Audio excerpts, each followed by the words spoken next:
Hey guys, welcome to Amity Tracks. As the 70s dawned, Crosby, Stills, Nash, and Young were firing on all cylinders. Incredible production. I've had this idea, for a long time. I wanted to do a video and take, 1 year, one calendar year, maybe 1970, 1971, and just look at all the releases within that year, of the group collectively, individually, and just how amazingly productive this collective was. Now, when I started putting it together, it didn't fit nicely within the calendar year like I had hoped it would. But I wanted to stick, with a year, a 12-month period. So I came up with a July 1970 to June 1971. So it still is a 12-month period. Within that 12 months, we have 6 releases. You have, in my view, and we'll talk about them here, 3 5-star records, 3 masterpieces, 2 near masterpieces, 2 4-star records, and 1 very solid, really good 3-star record, in my view. And we'll kind of talk about that. I find it interesting because they were so productive, so on their game, during this period. And this is from a group that, obviously Neil Young aside, had long stretches of unproductivity or non-productivity, of not being very productive.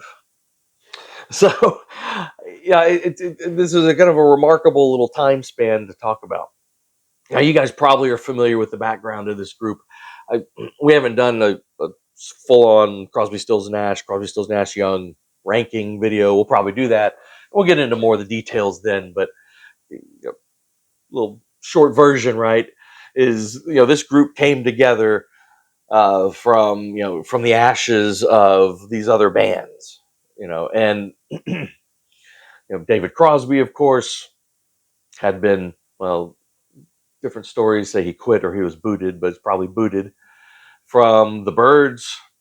Crosby himself years later admitted he was a real jerk, back in those days, so he didn't really blame him. And he at the Monterey Pop, kind of the tipping point, supposedly, well, a couple tipping points, but he was at the Monterey Pop Festival, and he played with the Byrds, and Neil Young, of course, ditched Buffalo Springfield, and so Crosby stood in for Buffalo Springfield. They didn't like that very much, and then Crosby also went off on his political rants during the Byrds set, and then he was almost impossible to deal with during the notorious Byrd Brothers sessions. So anyway, he's booted, so he's homeless musically. And Graham Nash was getting frustrated creatively with the Hollies. They weren't really grabbing that zeitgeist of the late 60s, kind of stuck in doing covers and, still sort of in the pop format. So he quit. And then Stephen Stills, Buffalo Springfield was crumbling. And so Stills needed a new musical home. And they all came together. We can tell that story later. And then recorded this brilliant, gorgeous record, right? Crosby, Stills, and Nash. So 1969, I believe. Yeah, 1969. Crosby, Stills, and Nash. But outside of our time frame here. So they're going to go out on the road, but they, again, we can talk about the story of that record later, but Stephen Stills played almost every instrument on there. They had a drummer come in, but he played bass and organ and piano and lead guitar, and Crosby and Nash played some guitar on their particular songs that they contributed, but that was about it. So they needed more instrumental firepower going out on the road, and especially another guitarist of Stills' caliber to play off of. So Amon Erdogan of Atlantic Records suggested, what about your old buddy from Buffalo Springfield, Neil Young? Because he was so reliable, right? Stills understandably balked, initially, like, I just got out of a relationship with Neil. But anyway, things progressed and Neil joined. I don't know how anyone thought that Neil would accept a subordinate position. They thought, oh, he could just come in as a support musician. Neil was like, yeah, I'll do it, but equal partnership.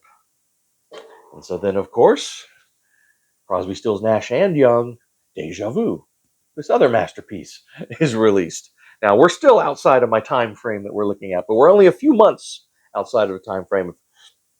If I was allowed to extend my time frame by a few months, we could throw this one in there too. But no, this is all prelude. So let's get into the actual year here. Because that was March of 1970 when Deja Vu came out. So within this year, or this time frame, this July 1970 to June 1971, we have a remarkable run.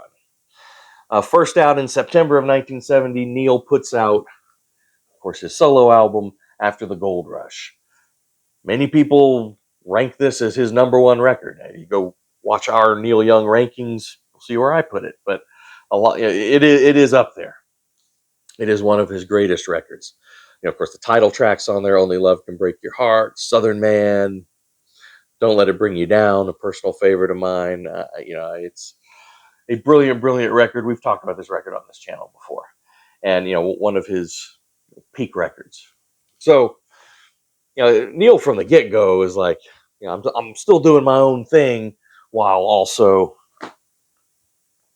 helping out Crosby, Stills, Nash, and Young. Then you have November of 1970, the debut from Stephen Stills. He has a habit of putting himself involved in various sporting events on the back covers. If you remember Right By You, the record from the early 80s, he's got an airboat, like a speedboat. Anyway, whatever. Stephen Stills. Great record. This would be one of the 4-star records that I mentioned in my view. Now, not his best. I mean, I think Manassas, this is his best. This is his 5-star record. But again, a little bit outside of our time frame. That's 1972. So, but 4-star record. I mean, still great record.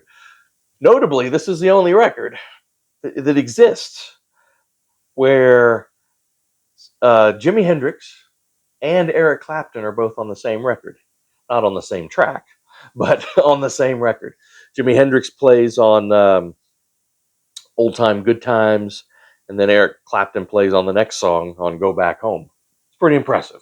Stills had some impressive friends. But Stills is impressive in his own right.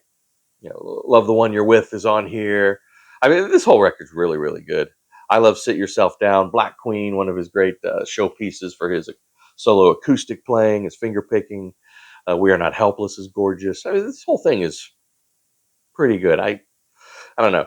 To a Flame and Cherokee, to me, are like the only tunes that kind of hold this back to about a 4-star ranking versus a 5-star ranking. It's as we'll do a whole video on Stephen Stills, but as a longtime Stills fan, it can be very frustrating because it's very hard for him to put together an entire record that's great.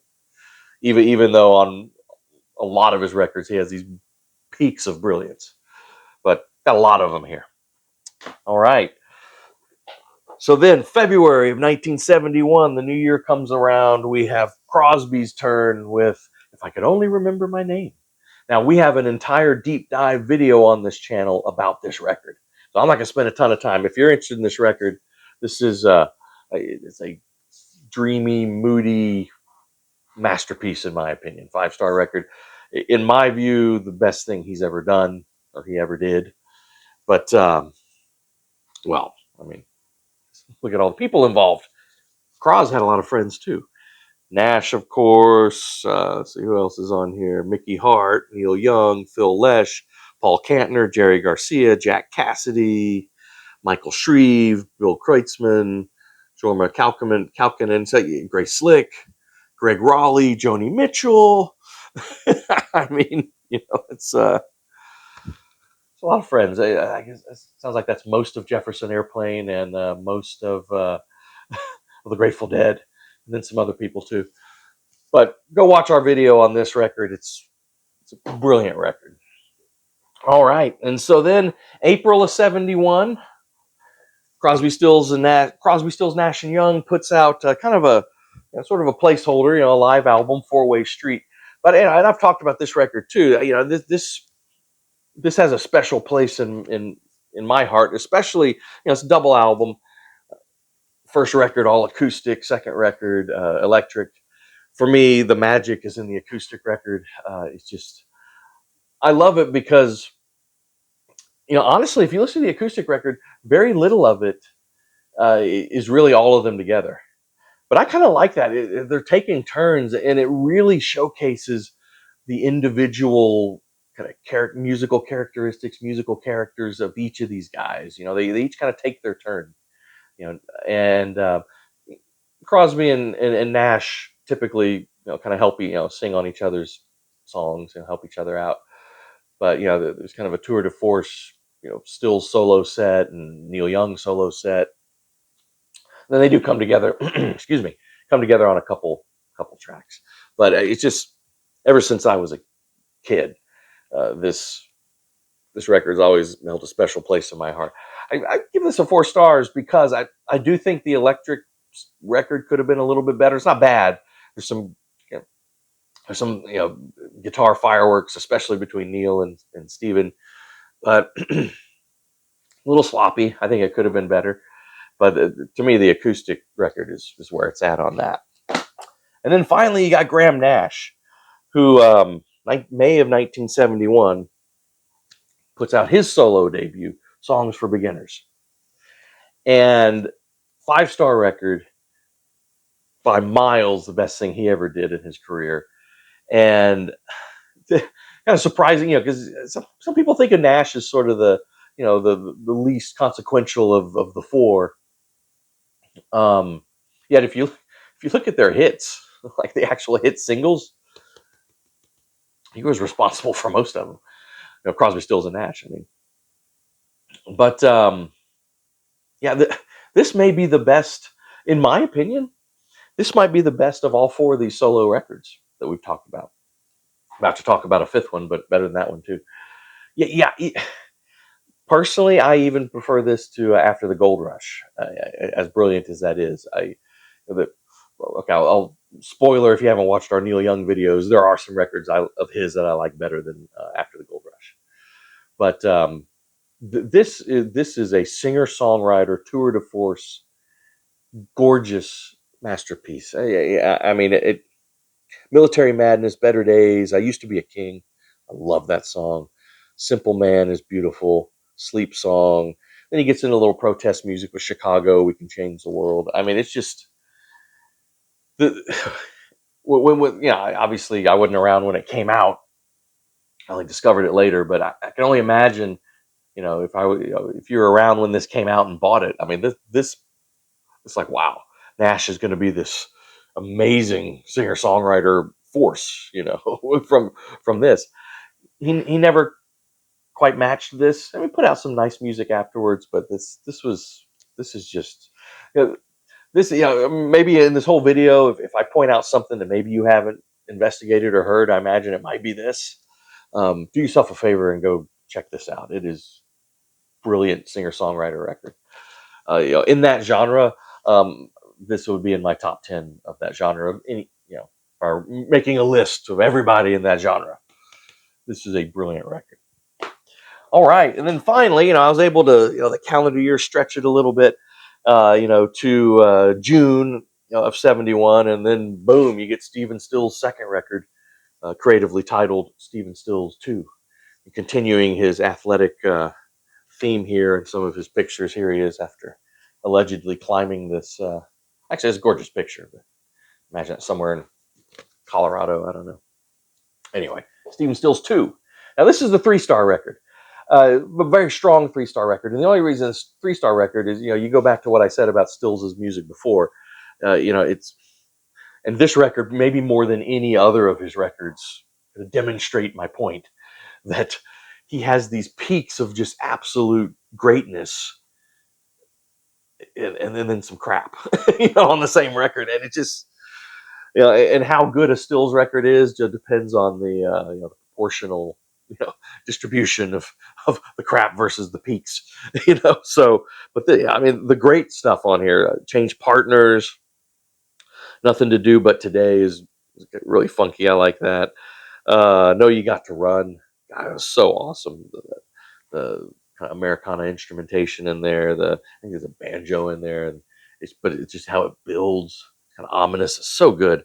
A real creative use of those kind of instruments. What else is great on here? Sing and Call, I think, is gorgeous.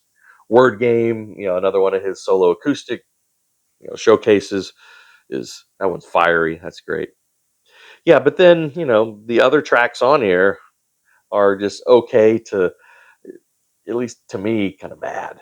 So yeah, it's with Stills you almost always get this mixed bag, but still, I love that this exists because that about that half of this record that I think is great is some of his best songs he ever put out. I mean, I love those songs. So yeah, 6 records in one 12-month stretch, and masterpieces, near masterpieces, and one really good one. So that's incredibly, impressive. Yeah, what was interesting is, I think, at the end of this little stretch, I mean, with hindsight, we all know Neil Young's the man. I love Neil Young, but put yourself in about June of 1971. It wasn't clear that Neil was even going to be, the biggest talent of these four. Based on all this stuff that had come out. Yeah, like I said, in hindsight, it's very clear. But Atlantic Records, for instance, was Ahmet Ertegun, putting their money on Stephen Stills. I think you can kind of understand where that thought process was coming from, at least at this point. So anyway, what do you guys think? What do you think? What do you guys think of all these records? What do you guys think about this stretch? My assessments, whatever. Let's talk CSNY 7071 in the comments. And we'll see you next time on Amity Tracks.